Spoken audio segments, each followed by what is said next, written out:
Bonjour et bienvenue dans l'Almanach des Fées Célestes. Bonjour Christophe. Bonjour. Et moi c'est Claire, donc montreuse étoile et chroniqueuse astronomie, également astrologue. Et dans cette vidéo, nous allons faire avec vous les commentaires astrologiques pour la période du 20 au 28 novembre 2025, la première phase de la deuxième lune d'automne nord, printemps sud donc de la nouvelle lune, au premier quartier, la nouvelle lune qui advient le 20 novembre, jeudi 20 novembre à 7h58 ou 48, il y en a. Et le premier quartier, le vendredi 28 novembre à 7h48 ou 58. Il y a 10 minutes dans l'horaire de décalage, c'est tout. Donc on va regarder les thèmes de cette phase lunaire. Et puis il y a le soleil qui entre en Sagittaire, donc le 22, donc samedi 22 novembre. Le soleil entre dans le signe du Sagittaire. À quelle heure déjà? Je vais repartager un petit peu Je avec vais te vous dire ça. l'affiche. Alors, 1h35 TU. ouais, 2h35. c'est ça, ouais. C'est ce que j'en ai déjà parlé dans le bulletin astronomique tout à l'heure. On peut quand même Ouais. repartager déjà la fiche. Donc, que vous trouvez dans l'article dont le lien est en description de la vidéo, qui vous donne toute la chronologie des événements célestes, de mécanique céleste, voilà, de la période, donc du jeudi 20 au 0h24, la Lune sort des limites zodiacales sud, donc elle va être hors limite zodiacale sud, hein.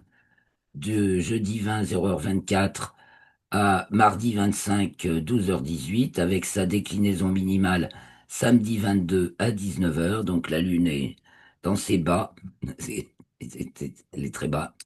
Elle est aussi au plus loin de la Terre pour la nouvelle Lune, donc on va par toute cette phase, cette première phase de la lunaison, donc la Lune se rapproche de la Terre, donc ça, ça rétrécit le temps. On a encore une période de 8 jours et la prochaine ne sera que de 5 ou de 6 ou 7, je sais plus. Ah oui. Et parce que justement là, par contre, on se rapprochera du périgée. Alors c'est exceptionnellement intéressant parce que cette nouvelle lune est également, c'est aussi enfin au total, c'est un alignement Soleil, Mercure, Terre, Uranus, c'est-à-dire une nouvelle lune, une conjonction inférieure de Mercure et l'opposition d'Uranus. Au niveau du discours, dans le RET, hein, les fonctions logiques du RET, donc un petit coup d'œil RET. Ah bah non, attendez, j'ai oublié de le sortir ça.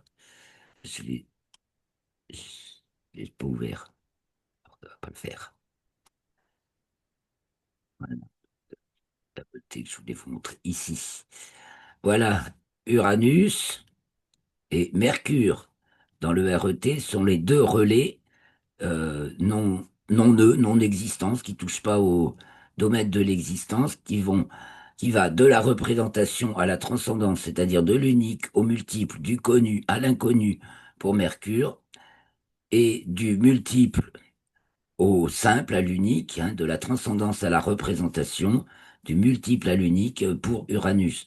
Donc, c'est Mercure, la diffusion d'une connaissance, et ça peut être sa, sa transgression, ça peut aller jusqu'à son renversement, sa négation, son altération, voilà, c'est le mot que je cherchais. Mais d'abord, avant tout, il y a le côté grand air, c'est-à-dire qui diffuse, euh, c'est transcendance, donc le but de la représentation, d'où petit t de grand air, famille intensive, ça va vers la transcendance, famille extensive, ça part de la représentation. Donc ça peut transformer, ça diffuse, mais en même temps, évidemment, ça transforme ça peut altérer. Et Uranus, donc du Pluton, la transcendance, Soleil, la représentation. Là, on part, bah, peut-être justement, on a dans le creuset de la connaissance, le creuset infini et mystérieux de la connaissance, jaillit une information qui monte direct au cerveau et à notre connaissance. Ça flash, ça c'est Uranus. Ça flash, ça part plus vite qu'un pas d'homme, hein, c'est tout ce qui va aussi, tous les véhicules qui vont très vite, comme les fusées, qui nous transportent plus vite que ne le peuvent nos jambes, nos vaisseaux, Neptune, et ou nos chariots, Saturne, Jupiter. Voilà, donc Uranus, Mercure, c'est aussi le cercle du discours. D'après Jean-Pierre Nicolas, il l'a qualifié de cercle du discours, parce qu'effectivement, parole, parole, parole, avec Mercure, et euh, idées, propositions, intuitions, et parfois, c'est la canalisation, voilà, quand on entend des voix directement, c'est très uranien, ça. Voilà, on entend des voix de l'au-delà, d'ailleurs, de l'inconnu. C'est aussi tous les moyens de communication comme le téléphone, enfin tout et tout notre maintenant tout ce que toute la sphère informatique qui nous permet d'échanger des messages. Vous voyez, donc on va parler de la blogosphère, enfin et de la twittosphère et de enfin tout ce qui est sur Internet et des réseaux de communication. Effectivement. Alors, on va venir voir les thèmes maintenant. Ah, on était sur la fiche quand même. Alors, je finis avec la fiche pour dire les autres événements importants. Donc, Uranus, voilà. La Lune conjointe à Mars, mais c'est invisible. Elle est donc, oui, bien sûr, conjointe à Mercure. Ensuite, on a aussi à la fin de la semaine, le 25, mardi 25, une conjonction Mercure-Vénus. Donc, même visible peut-être dans le signe, dans le ciel du matin, juste avant le lever du soleil, les deux planètes. Mercure qui donc au moment de la nouvelle lune est totalement invisible, hein. Et puis nous avons enfin nous avons d'abord le soleil qui entre dans le signe du Sagittaire. Donc c'est bien cela, samedi 22 à 2h35. Et puis nous avons Saturne qui reprend son mouvement direct le 28 à 4h51 dans le plan écliptique. Donc en voilà des événements. Et maintenant, on va regarder de plus près les thèmes. Donc la nouvelle lune qui se produit donc le jeudi 20 novembre à 6h48 TU, temps universel. Ben, elle a la bonne idée de se produire à l'ascendant, donc avec Mercure, et donc tout ce paquet de rapidissime, voilà, quelque chose de tout nouveau, hein, nouvelle Mercure, nouvelle Lune à l'ascendant, toute fin Scorpion. Oh là, mais ça concerne bien Ah, notre pays, hein, le degré. Cette charnière Scorpion-Sagittaire, c'est celle 20 de... 23, Ouais, c'est 23 typique degrés, 23 France. degrés de Scorpion à Paris. Pour toi, l'ascendant est à 23 degrés. Et chez moi, Ouais, il est à 25, 44, 26e degré Scorpion. ok. Avec... Mais c'est le Mercure de la France, je crois, le 23 degrés Scorpion. Ah, dans le thème de Coulenn, alors. Mercure se Il me trouve semble, oui. Ah oui, en plus. Ah bah dis donc. Ah oui, donc là, ça parle de la France, là. Et puis, oui, il y a Vénus qui est pas loin. Et puis en plus, Vénus et Mercure qui sont conjointes, donc le 25. Et tout cela se produit à l'opposition d'Uranus, donc on peut s'attendre à une révélation. Et ça va toucher effectivement toute la sphère de communication, tous les réseaux de médias. euh, et donc c'est la voix, la voix unique ou qui pourrait être entendue avec Uranus Taureau. C'est la canalisation absolue. Tout le monde dans la. Je ne, je ne veux voir qu'une seule tête puissante, hein, parce que c'est le Taureau, et que tout le monde dise la même chose, mais ça va pas se passer comme ça, parce que justement, il y a une pluralité indiquée par Mercure, hein, et, et donc voilà, Jupiter, Pluton, peut être question d'une censure des réseaux sociaux, ça va pas le faire, hein. Ça maintient quand même une annulation, quoi, l'opposition Jupiter-Pluton, mais comme l'opposition n'est pas franche, elle le sera quand Jupiter sera en Lion. Mais ils Ah, essayent, hein. ah bah ils On sait qu'ils essayent. essayent. On a des... Ouais. Oui, oui. Mais il y a quelques dispositions qui sont faites, notamment dans la modération de X en France. Il Ah y a ouais. quelques... Oui, oui, oui. Mais Ils essaient ça a été dit devant une commission parlementaire. Ouais, bon, ils sont à côté de la plaque. Alors, la Ouais, ouais. figure est magnifique, hein, on a aussi donc un pôle un pôle, un pivot harmonique avec Saturne et Neptune, qui sont revenus toutes les deux en Poisson.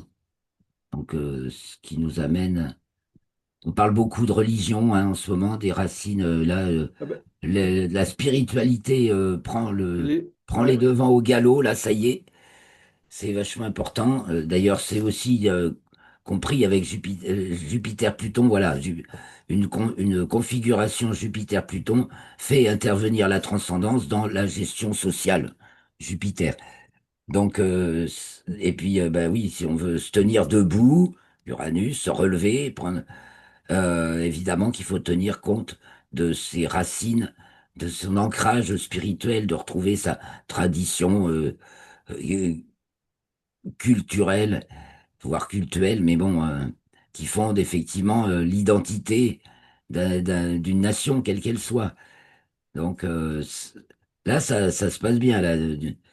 Alors, il y a sûrement un regain dans les églises, ben, parce que voilà, il y a et en même temps quelque chose de très rafraîchissant parce que c'est une nouvelle lune avec une nouvelle Mercure. C'est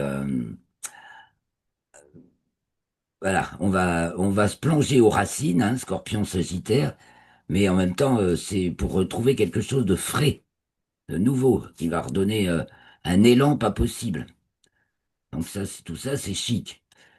Et en plus, ah oui, renversement de l'axe des nœuds sur l'axe méridien, bah, c'est que vraiment, il faut d'abord se tourner vers l'origine. Alors, à nous as-tu fait la révolution solaire de la France, Christophe? C'est le moment.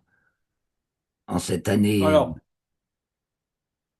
la révolution solaire en 2025, qui est donc, qui est donc samedi matin à 9 heures du matin, heure de Paris. le 22, donc. Il y a Uranus qui est exactement sur le descendant. Ah bah, dis donc. Ah oui, donc c'est proche de ce thème-là, hein. Et il remplace Neptune qui était sur le descendant dans la révolution solaire précédente. Ouais, d'accord. Donc là, ça a couvé, ça a maturé, et puis, ça y est, ça sort. Et, Hein, et ça comme va se un... faire, il va Ouais. y avoir un écho à cette nouvelle lune. Ah bah carrément, hein, ça devrait pas Il faudrait aller. voir si la, il faudrait voir si mais la domification est proche. Bah, et tu me dis que tu as Uranus au descendant, donc c'est forcément proche. C'est ça, mais oui. Donc c'est bien, on s'y peut pas à 1 degré. Et je crois que le nœud nord, il est à combien le nœud nord? Là, il est à 16 poissons. On dirait que c'est la position natale. Dans le thème de Coulenn, tu veux dire, le nœud nord est aussi à Ouais, 16 poissons. ouais. Et la dernière fois, c'était Ah, 70 quand De Gaulle est mort. Alors, il y a des. ouais, là, ça change, c'est sûr. Ça, c'est sûr. Non, il faut. Alors, il va falloir que je vois ça de près, mais Ah oui, et puis il y a ça plein de devrait aller très coïncidences. vite, parce que c'est justement nouvelle Mercure, nouvelle Lune. Une nouvelle Lune avec Mercure, c'est un indicateur d'instant, de rapidité. Bon, et en même temps, c'est hors temps.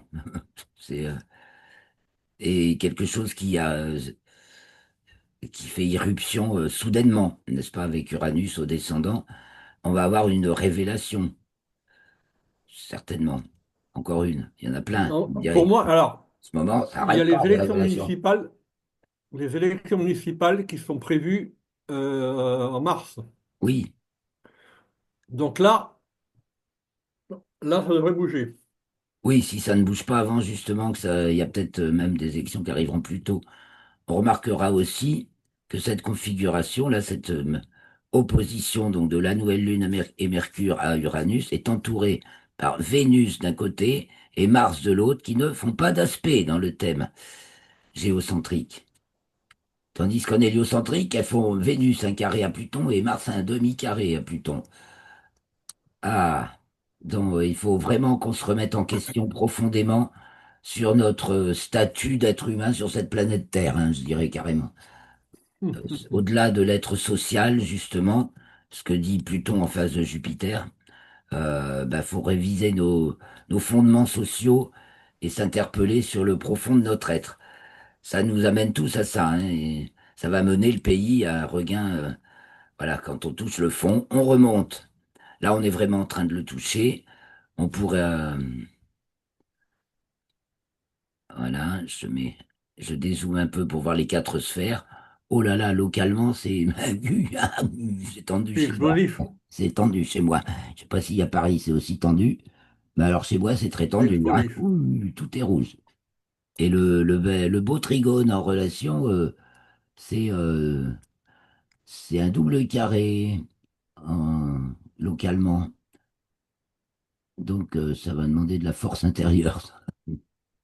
Et ça va se traduire par des choses qui se passent facilement. Je dirais que c'est vraiment en travaillant en- intérieurement, en acceptant des tensions, des difficultés, en ouvrant, en s'ouvrant à des trucs qu'on n'aurait même pas osé penser ou que, voilà, les fondements même de nos pensées, de nos questionnements. D'ailleurs, ça me fait penser à, vous avez peut-être vu passer ça, c'est le, Q, la 17e lettre de l'alphabet, c'est cette source de renseignements euh, aux États-Unis qui a commencé à publier sur des forums et qui livre essentiellement des questions en fait, et en même temps qui montre qu'elle est très très bien renseignée sur l'état du monde. Et voilà, c'est vraiment Pluton opposé à Jupiter opposé à Pluton, hein, on a tous les dessous de table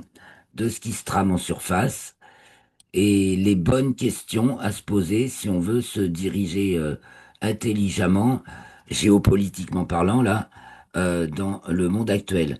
Et ça, ce livre vient donc d'être traduit en français. Je l'ai déjà acheté et lu parce que là, ça, c'est passionnant et ça fait bien la part sur tout le buzz aussi qu'il peut y avoir sur Internet. Et donc, bah, je peux que vous conseiller de le lire et je vous en remettrai les références parce que là, je l'ai plus en tête. Euh, Hier, j'ai écouté une vidéo qui en parlait, ben, une interview de Stanislas Berton chez Nicolas Bouvier, mais j'ai trouvé que l'interview était pas top. Par contre, le livre est top.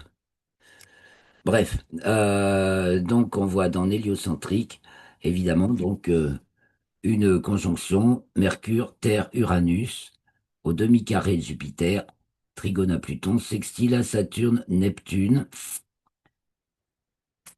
Donc Jupiter, on va rediscuter des frontières là, hein. On va mettre quelque chose de nouveau à, à plat avant que ça passe en Gémeaux et que ça s'éparpille. Nous sommes en fin taureau et demi-carré de Jupiter en Cancer, donc qui nous parle des systèmes clos et la gestion donc les pays, les nations, c'est bien, ça parle bien de ça en héliocentrique. Et là, il y a une remise complète sur table. Donc, va peut-être y avoir des accords de discuter, de négocier avec, mal- malgré tout, malheureusement, de tensions irréductibles, sauf si on passe, des tensions irréductibles, sauf si on passe à un niveau supérieur et où on comprend aussi que ça y est, en héliocentrique, hein, Saturne et Neptune, elles sont en bélier, les deux. Et, et ça y est, on est déjà dans le nouveau monde. Ça, voilà, voilà, le temps que ça s'acte dans le plan, du moins en géocentrique, c'est-à-dire dans le monde des apparences, faut encore un peu de temps, mais on y est, quoi. Et donc, les tensions humaines qui sont fondées sur des points noirs vieux comme le monde et voilà, des exclusions plutôt, hein, qui datent de l'Antéchrist, c'est qu'à le de dire, ne peuvent s- s- bah, ne peuvent être dépassés en s'élevant d'un niveau, hein, comme l'électron passe à une orbite supérieure. Mais il faut qu'on fasse pareil, hein. Et ça lâche de la lumière, et du coup, on y veut. Et du coup, bah, les problèmes, les blocages humains, hein, qui sont bien signifiés par Mars et Vénus, bah, peuvent se sublimer en quelque sorte. C'est vraiment de ça que ça parle là. Bon, alors on va aller voir plus loin parce qu'on a le Soleil qui rentre en Sagittaire aussi cette semaine. Alors d'abord, la Lune rentre en Sagittaire. le même jour d'ailleurs, le jeudi 20, à 10h25 TU, donc évidemment, puisque la nouvelle lune avait lieu dans le 28e degré du signe du Scorpion, donc 4 heures plus tard, la lune entre en Sagittaire. Elle est donc encore en nouvelle lune. Elle va être conjointe à Mars, ça va même pas se voir. Donc on retrouve à peu près la même figure, mais orientée un peu différemment, avec un ascendant Capricorne. Et là, c'est Jupiter au descendant en Cancer. On a une figure fermée. On a Mars et Vénus qui font toujours pas d'aspect. Et donc, je dirais, on va parler affaires intérieures avec Jupiter là. Donc, pour commencer, cette lunaison. En Hélio, ça n'a pas eu le temps de changer grand-chose. Quoique Mercure va rentrer en Gémeaux, mais pas encore. Et voilà, le Soleil entre en Sagittaire le 22, samedi 22 novembre, à 1h35 temps universel. Oula, Et voilà le oula, oula, thème. attends. Alors, ascendant, toute fin vierge, donc équinoxial, avec à l'opposé, donc Saturne et Neptune, qui sont, alors vraiment, Neptune sur le descendant, et Saturne, donc ils sont en géocentrique en Poisson, en héliocentrique en Bélier, on vient de le dire. Ah, Mars en 3, climat un petit peu tendu, n'est-ce pas? Ça ferraille. Ça ferraille à l'étranger. Ah, ça va nous parler encore de guerre en Ah Ukraine, ouais, mais là, c'est plouf, hein. Ça, Neptune, c'est exactement sur le. ouais, Oh là, sur le descendant. ouais. Donc, quelque chose se prépare et bah, il est question de s'élever, de grandir, hein, avec Uranus en 9, de mobiliser ses forces. Il s'agit aussi de mobiliser des forces, hein. Ouais. Uranus, Taureau, ça mobilise des forces. Alors à chacun de mobiliser notre force intérieure, parce que la force de l'armée française pour aller tuer le dernier Ukrainien, c'est bon. Elle n'existe pas. Voilà. Alors bienvenue dans le monde réel. Et là, ça va prendre, la claque se prépare, quoi. On est à l'ascendant équinoxial.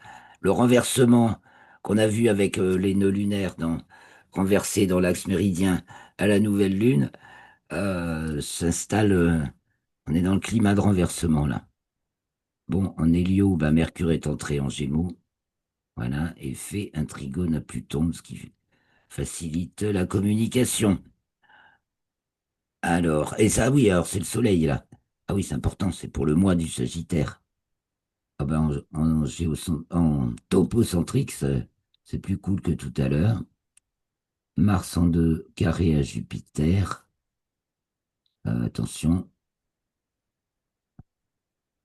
aux finances. Pas être trop dépensier. Voilà, peut-être. Bon, ça c'est plus local, donc c'est toujours intéressant de le faire pour différents lieux en même temps, mais là on n'a pas le temps, hein. Donc voilà pour le climat de ce mois du Sagittaire. Donc on est, je dirais, en couche, en train de d'accoucher.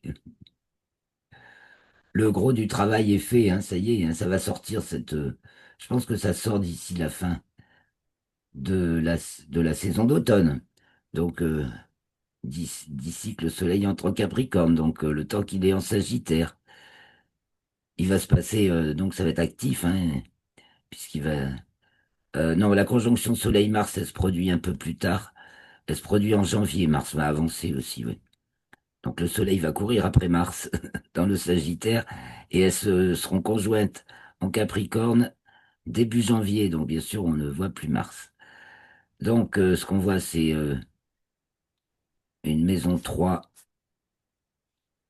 avec Mercure, Soleil, Mars et Lune. Bah, c'est créatif, ça, hein, en Sagittaire. Euh, Ça s'agite ou ça fait la paix, ça discute, ça remue à la fois sur nos liens, voilà.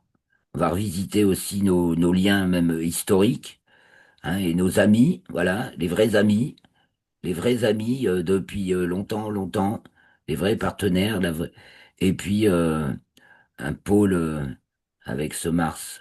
qui va pas rester bien longtemps non plus à cette position. Ah, mais c'est la Lune, non, pardon, c'est pas Mars, c'est la Lune qui fait le carré et le demi-carré à Pluton, le carré Neptune, Uranus et à Pluton. Bah, ça, oui, alors c'est bien, ça nous dit que bah, c'est notre attitude à l'international, ou du moins dans nos relations, personnellement, c'est dans nos relations lointaines qu'il est temps de soigner, de cultiver et d'accepter. Alors ça nous parle aussi de l'immigration massive, hein.